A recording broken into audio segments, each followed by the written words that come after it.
Welcome to The Explainer. I'm so glad you're joining us today. If you're the kind of person who loves peeking behind the curtain of the music we listen to every single day, well, you're absolutely in the right place.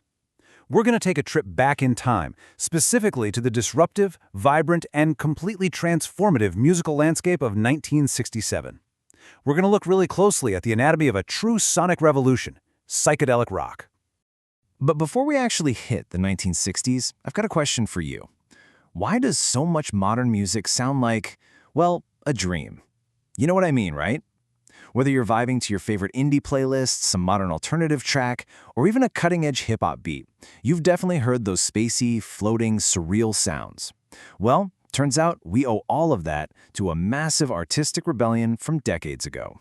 We owe those sounds to one very specific moment in time. Okay, let's dive right into this. Section 1, a musical dream world. I want you to really use your imagination for a second. Picture walking into a packed concert hall back in the year 1967. You step through those doors and boom, you're instantly surrounded by these swirling, incredibly colorful light shows bouncing off the walls and the crowd. And the music washing over you, it doesn't sound anything like what's playing on a standard radio broadcast. It feels exactly like stepping into this surreal, upside-down dream world. Created right in the thick of a massive artistic rebellion, the musicians back then weren't just trying to play a catchy melody. They were actively trying to alter your reality. They wanted to use music to literally mimic the dizzying, immersive feeling of a dream. The music of the time perfectly captures exactly what these artists were rebelling against. Standard pop structures were super rigid. We're talking short, snappy choruses designed basically just to get people dancing. It was safe, it was predictable, and it was highly radio-friendly. But psychedelic rock artists, they literally tossed those standard pop rules in the trash. They proved to the whole world that rock music could be deep, highly artistic, and fiercely experimental. They weren't just making disposable dance tracks, they were completely shattering the rules of what a song could even be. Moving right along to Section 2, rewiring the sound. So that gives us the why of this musical rebellion. They wanted a deeper, more artistic experience. But how did they actually build this new sound and make it so trippy and echoing? Well, it was basically a three-step experiment. First up, guitarists started cranking their electric amplifiers up to absolutely deafening volumes and used electronic pedal effects to literally make their guitars roar, screech, and buzz, sounds that instruments were never supposed to make. Step 2, they let the songs really stretch out.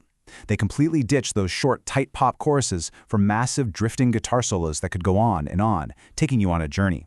And step 3, this is the real studio magic. Producers started taking vocals and instruments and recording them backwards. By doing this, they turned the recording studio itself into an instrument, creating this dizzying, floating musical landscape. So who were the mad scientists turning all these knobs and stomping on those pedals? That brings us to Section 3, the psychedelic pioneers. You really can't grasp these mind-bending soundscapes without meeting the architects who built them. And we've got to start at the very origin of the genre's name. The 13th floor elevators are widely credited with actually inventing the term psychedelic rock. But they didn't just give the movement its title. They laid down the raw, unpolished blueprint that everyone else would soon build upon. They were true ground zero for this entire sonic explosion. Building right off those early experimental foundations was, of course, Jimi Hendrix. Remember those loud amps and pedal effects we just talked about? Hendrix absolutely mastered them. He completely revolutionized rock music by taking amplifier feedback, something most traditional musicians actively tried to avoid, and mixing it with those electronic pedals. His whole goal was to intentionally create wild, completely unheard of sounds. He basically took raw electronic noise and sculpted it into beautiful art. Next up on our list of pioneers, we've got Pink Floyd. What they did was take those strange, experimental sound effects and stretch them across an impossibly huge canvas. They became famous for crafting massive, cinematic, psychedelic albums. They weren't just putting out a quick collection of songs, they were building entire, unified sonic journeys, packed front to back with these rich, experimental sound effects. Then you have The Doors. While a lot of bands were leaning heavily into the bright, swirling, colorful side of that dream world, The Doors took a totally different route. They injected this dark, mysterious edge into the movement, and they achieved this unique sound by pairing incredibly dark, poetic lyrics with these deeply hypnotic organ riffs. It gave their flavor of psychedelic rock a moody, tense atmosphere that stood in sharp contrast to the typical pop music of the era. Wrapping up our look at these pioneers is Jefferson Airplane.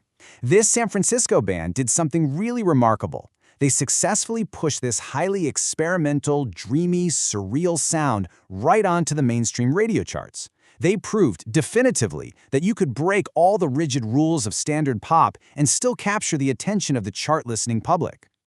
Let's bring this all together in Section 4, the everlasting echo. Let's jump from those vibrant concert halls of 1967 right back to today to see why this actually matters to you and me right now. So, the crucial point is this: the music of 1967 didn't stay in 1967. The modern alternative, indie and hip-hop you listen to, they're actively carrying that echo. Anytime you hear a track today that uses dreamy echoes, backward beats, or just weird atmospheric sound effects, you are listening to the direct descendants of the recording techniques invented by psychedelic rock. Those pioneers we just talked about literally rewired how music is produced forever. They shattered the rules, and honestly, modern music is still picking up the beautifully weird pieces. Which brings us to a final thought for this explainer. Which of your favorite songs is hiding a psychedelic echo? Seriously, I challenge you to go open up your favorite music playlist today, put on your headphones, and listen with a newly educated ear. Pay attention to the echoes, listen for the feedback, and tune into those strange floating background noises. You just might find a little piece of a 1967 dream world hiding right there in your everyday music. Thanks so much for exploring the sonic revolution with me, and hey, keep listening closely.